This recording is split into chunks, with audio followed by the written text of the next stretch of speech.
Hello, it's your girl Forever D. Karibu na subscribe, like na kucomment kwa sababu tuna two baddies hapa. Tunaye Tanzanian baddie Hamisa Mobeto, lakini pia tunaye South African baddie anaitwa Mihlali.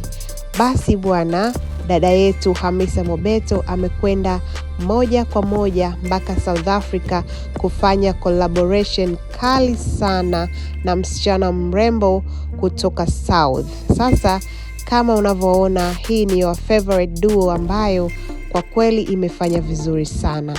Warembo hawa wawili kama unavyowaona wamevaa matching dresses nzuri za kuvutia.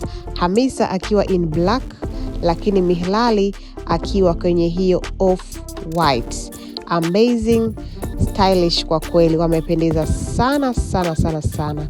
Na ukiachana hii ya kwanza, tunayo duo yao nyingine ya pili ambapo hapa wamevaa lime color, ambapo Mihlali amevaa full lime, lakini Hamisa Mobeto amevaa black and lime. Jamani, hii duo watu wameipenda sana na wakiendelea kumpongeza Hamisa Mobeto kwa kuvuka boda na kuendelea kuvuka kwenye mipaka ya Tanzania kwenye masuala ya fashion.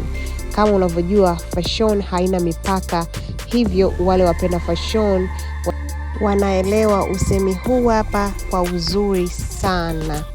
Sasa basi, baada ya kuwatazama hiyo duo, sasa hivi tunatazama picha za mmoja mmoja ambazo wameweza kupiga na zingine wakipiga wakiwa pamoja.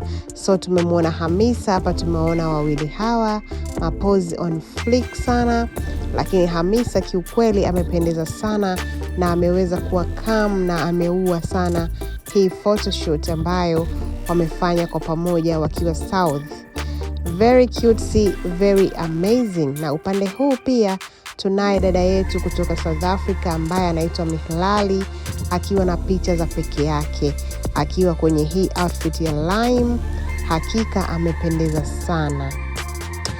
Basi najua umeona na umefurahi sana. Naomba ucomment chochote kile ambacho unajisikia, na pia kama una pongezi kwa Hamisa Mobeto, ruksa sana kucomment, lakini pia usisahau kusubscribe, kulike na kisha kushare na marafiki zako. So naomba uniambie hapo direct kwamba umependa outfit ya nani, umependa outfit ya Hamisa Mobeto ama ya Mihlali kutoka South Africa. Asante.